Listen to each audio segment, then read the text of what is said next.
It's Business Belief in the Bedroom with your favorite entrepreneur couple, Jason and Angelica Sweeting. Hey, what's up? My name is Jason. And I'm Angelica. And this is the Business Belief in Bedroom podcast. Yes, episode number 2. Oh, yes. And we have an exciting episode for you today. Of course, I don't like a whole lot of fluff. I like to jump right into it. We're going to tell you that this episode is all about how to start a business. Tell us about it, babe. Okay, guys. So we're going to give you 5 things to consider when starting a business. People usually just say, hey, let me go get an LLC. And from there, I've got a business. But there's so much more to it, so we're going to dive right in. Okay. The first thing is, does anybody actually want your product or service? Let me just hook you up right there. Thanks. Thank you. He's adjusting my mic. Talk right into because that we're also microphone. doing audio. Yeah. As well. So the first thing is, does anyone actually want your product or service? Very true. Well, let's talk about it. The thing is, you cannot think about your company from your perspective.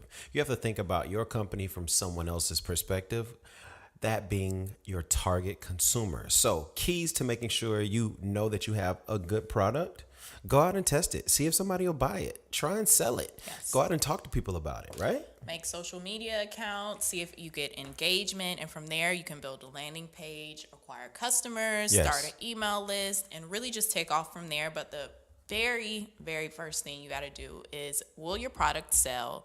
Is your business viable? All right, cool. So this is a very good way of figuring that part out. We went over it fast, but let's not glaze over it. The first thing that you need to do, get that product in front of somebody that you think would like it and see if they do. Yep.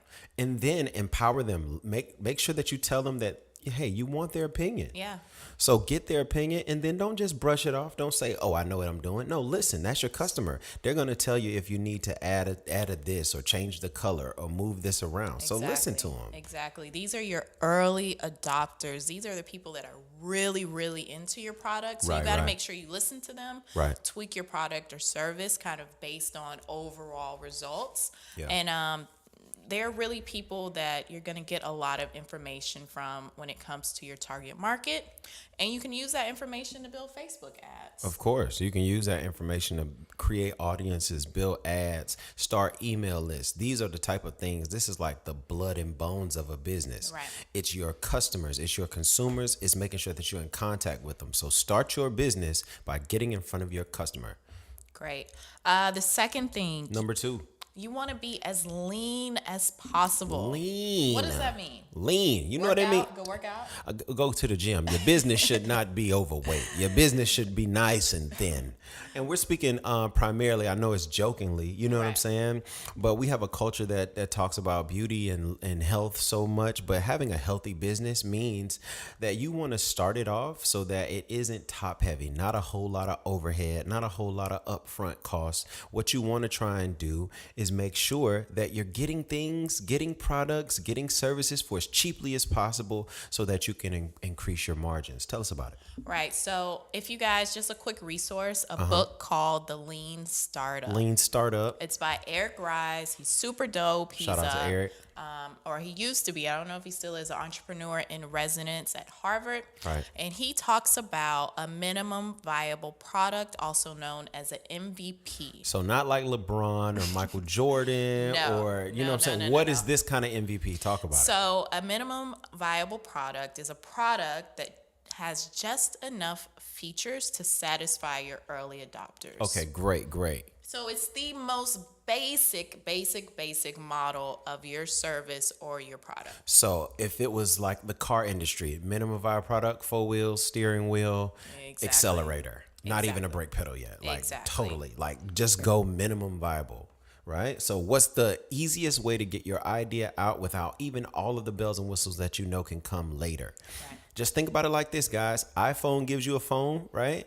And then the moment you get the phone, you have an update coming because they're always making the product better. Right. But go ahead and sell it now. So just get started and get Yeah. started with a minimum viable product. With this MVP, you can do crowdfunding, investor pitches, you can set up social media, you can do all the things that you need to do to start a business. Don't let not having funds or having a lot of money stop you from starting. Right. And if you have a lot of money, you still need to be as lean as possible. Yeah.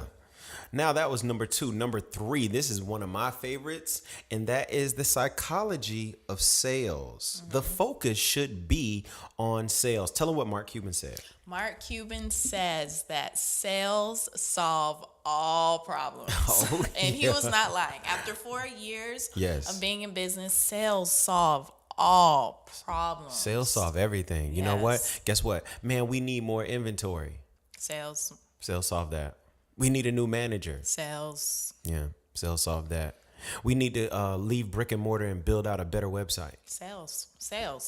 They give you money. You Sales. need sales. Sales solves all problems. So this is in the context, though, sweetheart, of how to start a business. So when you're Yes. thinking about starting that business, I love to think from a sales perspective first. How much is this going to sell for? To how many people can I sell it to? What is my total addressable market? And what's the product velocity or product viability, right? Yes. We don't want to sell a whole lot of ice to people who are surrounded by it. So you want to make sure that you have uniqueness in the marketplace, and all this sort of stuff really leans towards thinking about, can I sell it? Right. And if I buy it for $1, I need to be able to sell it for enough that I can buy another one, market the product. And you're just trying to think through the idea of sales. How can that work, man? So tell us, sweetheart, about maybe an instance of when sales came into place and how you were able to kind of fix things around sales. How I was able to fix things around Yeah, you know what I'm sales? saying? Because we've come into that problem. We've had that problem with the dog business. Oh, well, of we've even had course. that problem with the chains. So talk about sales, talk about, pricing, how you fixed it. Tell us a little bit. Well, the most important thing when it comes to sales and pricing is making sure that whatever you're selling your product for, you're making enough profit Right. off of it. So you should have a 3 times multiple At least. At the very least when you're selling that product. So for What does that example, mean? if your product costs $4, you should be selling it for the very least of 12 Yes. for $12. Why is that? Why at least a 3 times? So multiple? that means that you can afford to buy the product. You can afford to re-up on the product. So Right. buy another one, and then you have $4 to keep for yourself. So Exactly. that's really our base Yeah, we point. try and at least have a 1 to 3 multiple on most businesses. So if you're thinking through how to start your business, if it costs you $100 to create a product or service, right, you should be looking at selling that for at least $300, right? And of course, we're talking about physical products, things of that nature. Of digital products, it kind of changes because, of course, like you can make a digital product once and it kind of royalties itself out, and you have to think about it differently. But I want you to think about when you're starting your business, don't be so absorbed in your own thoughts and your own self. Think about sales. Right. Can it sell? And the most important thing, too, when we talk about sales is making sure two things that you need to research and know everything that you can: automation and ClickFunnels. And these things create consistency month over month. So you know how much you're going to be selling, you know how much you're going to be making, right. And just be consistent month to month. Build a healthy business by focusing on sales. Yes. I love that. So what you have to look at in this sort of situation is metrics, and you have to be focused on that. If you put your product in front of 1 million people, you get 10,000 sales. In order to put your product in front of 1 million people, you're going to have to spend $20,000. That 10 sales means $100,000 for you. So that you have a 1-to-5 ratio. If I spend 20 grand, I make 100 grand. That's a great money machine. Right. Find as many $20,000 sets as you can put into it. So you have to think about the metrics of your business.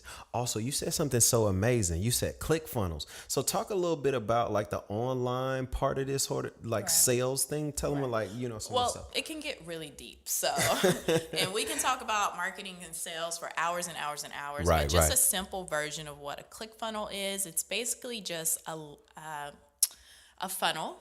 Right. Think about a funnel. That you take customers through. Right. So you might start at a landing page and then they click to an order page. And after they order, they go to a thank you page. And that thank you page, maybe they can put in their email. So it's special ways that you set up funnels Right.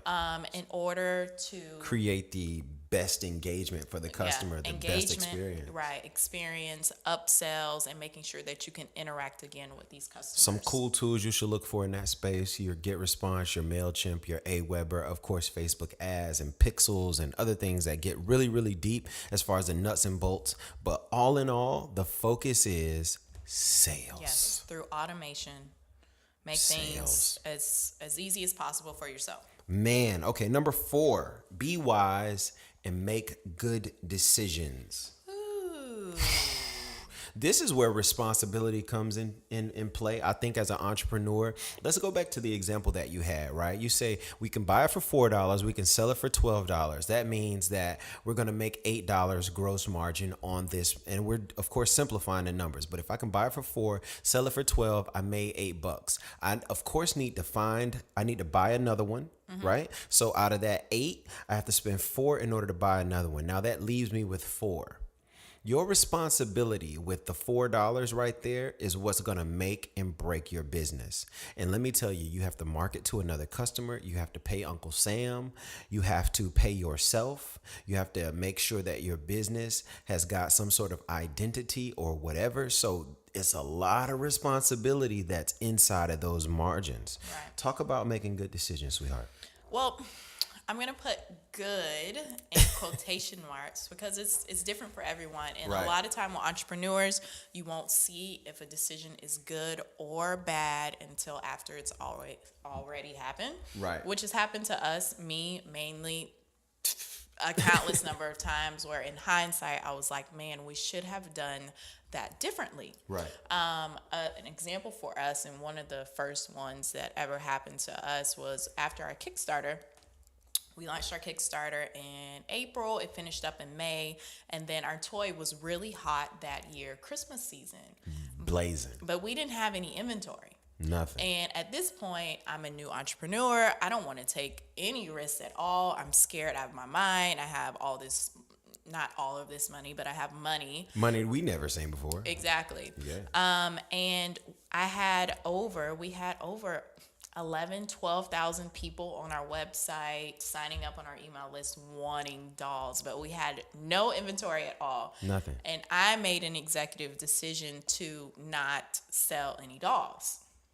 I turned off the pipe. It was the wrong decision in hindsight because I just couldn't fathom how we were going to fulfill all of these orders, Right. the manufacturing, everything that goes behind customers' pre-orders. It's a lot. So I made the executive decision to just get their email list and we'll retarget them, resell to them. Should have kept the pipe on. Hindsight. Good in my mind at the time. It was a good, thoughtful, Right. riskless decision. But as an entrepreneur, you have to be able to weigh pros, cons of every decision. Good. And of course, what I believe, piggybacking off your example, babe, is truthfully, you make better decisions if you surround yourself with better decision makers. Right? So try not to live or have your business or your idea process like in a silo. What you want to do is go out and find people who have either done what you've done before or people who have done something similar, and you want to ask their opinion, man. Right. You want to find out how would they handle this situation or whatever that you're facing, or so when you're making a good decision, just think of, man, I don't have to hire somebody in order to take them out for like coffee or something, Right. and just ask them their opinion on something. I don't have to hire them for that. So So number 4 for us was just making good decisions that make sense financially. And just really being able to weigh the pros and cons of decisions constantly. Yes. And then not beating yourself up about making bad decisions. Yeah. There's enough money in the world. You can make more money. There's enough customers. Something I wanted to say though, I want to tell everybody and the people that are listening, I ran into this concept a couple weeks ago while I was reading, and the thing was the decision, like the idea is that every decision is a revolving door, right? You can make a decision and then find out it's wrong and then stop doing that. Right. Right? Like Right. it's nothing is forever. You know what I'm saying? Exactly. You can, I think Coca-Cola started out not really being about soft drinks. Right. And there are so many companies that have started out with one product in mind, and by the time they are here today, it's like a totally different thing. Exactly. So man, look, no decision has to be forever, but I don't want you to be fearful about making them. Go ahead and make a decision. Figure out, fail fast. If you're right, you're right. If you're wrong, figure out, say you're wrong, and get out of there. Exactly. You know what I'm saying? Make informed decisions and make sure that you're surrounding yourself with people who will support you and give you good information. Hey guys, it's Jason and Angelica Sweeting, and we're back with Business Belief in the Bedroom podcast. We have our 5 tips for how to start a business today, and I think we're on number 5, right, sweetheart? Yes. So number 5 is to maintain your spiritual strength and stamina. Right. You have to maintain your spiritual strength, maintain your stamina. And I think you do that with the power of prayer. We're a couple, and of course, we love each other, and we love business, but of course, we love God. So he has to kind of be first in the things that we're doing. We have to make sure that our life and our business, does please God. Yes. What you think? Well, for me, entrepreneurship has been one of my biggest tests when it's come to faith and my relationship with God. And I think anyone would be very naive to think that you're going to start a business and everything is going to go right. Right. Everything's not going to go right. Not at all. Not at all. Maybe you'll be lucky and most things go right.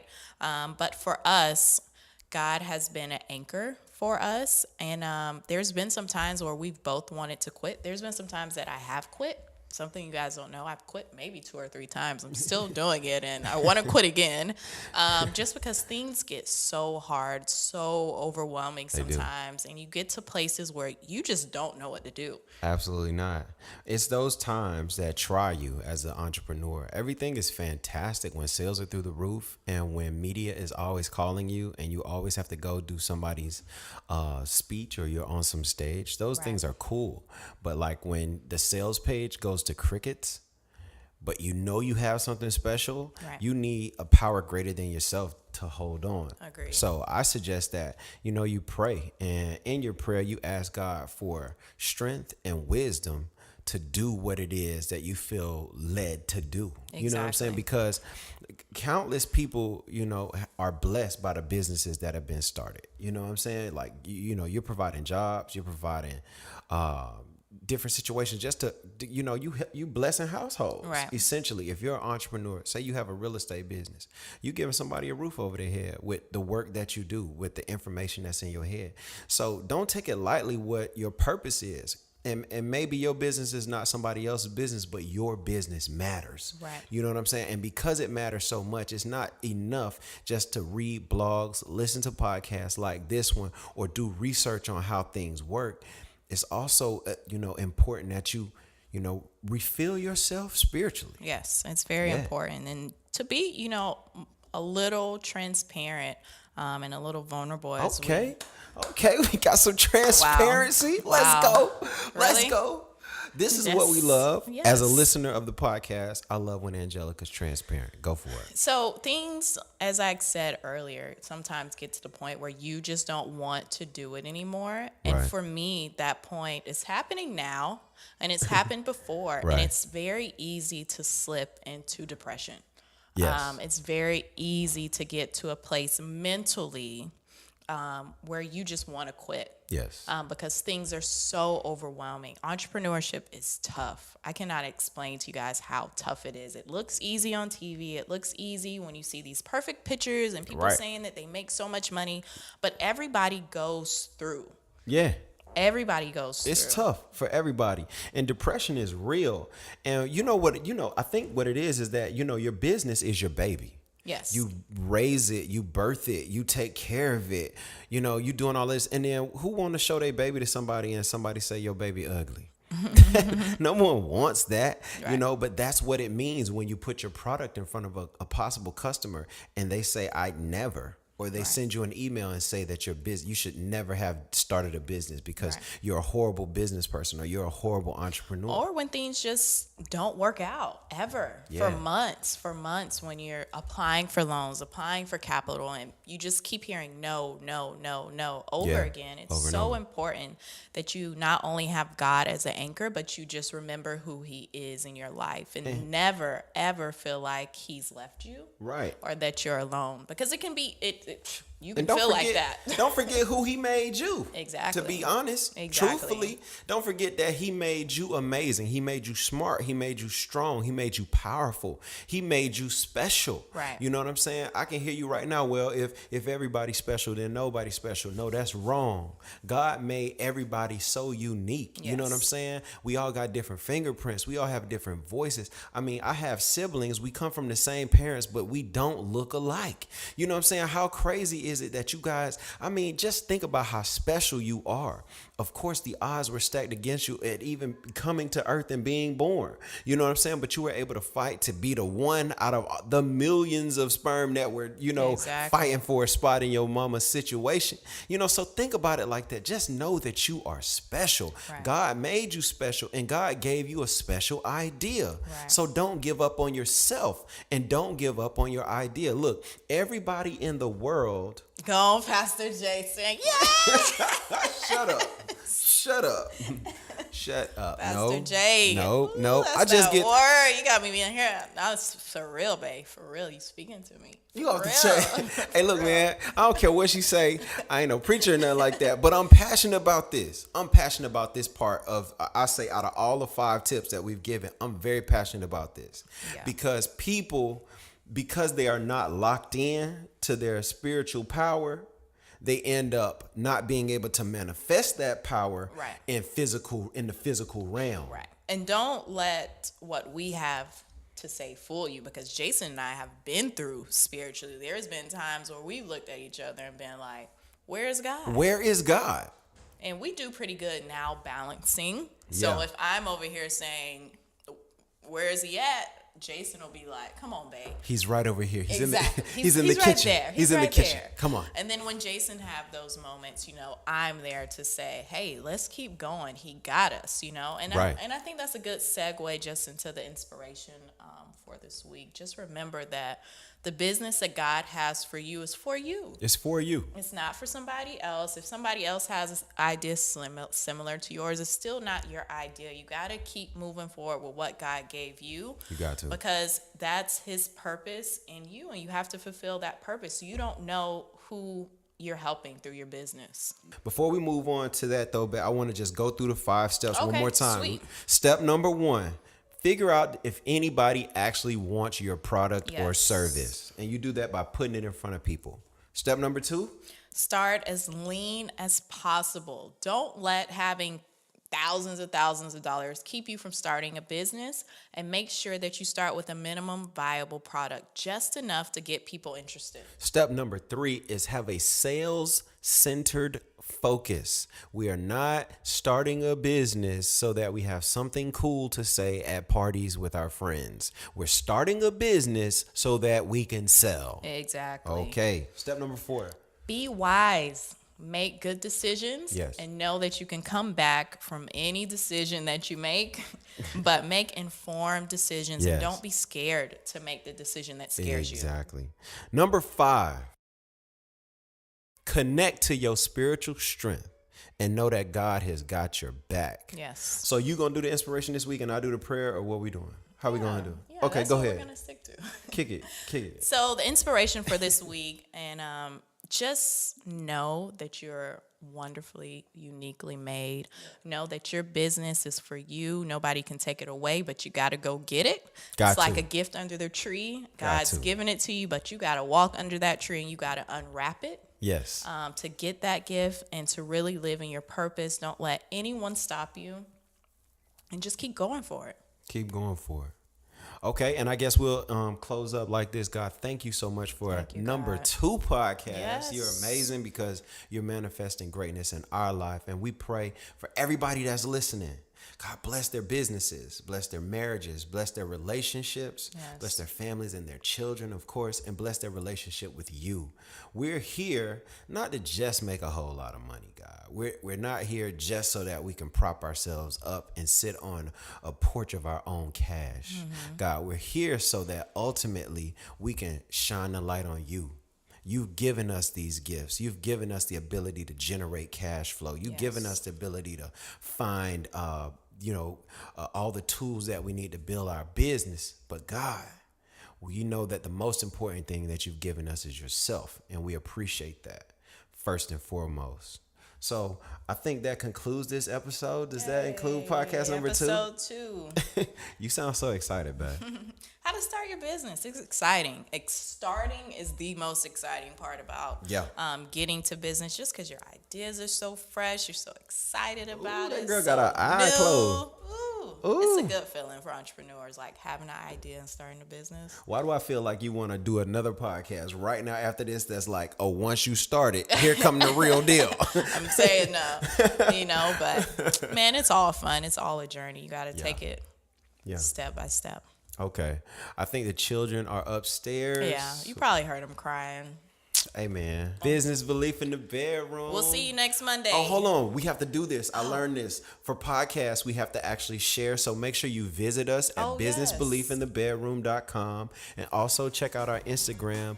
We are at Business Belief and the Bedroom. You know what I'm saying? We're giving away all kinds of cool stuff, PDFs, just tools that we've had. Hey, and we're also giving away free consultations. So call us if you guys need any help with your business, because we're here for that. All right. All right. Bye, guys. Bye, guys.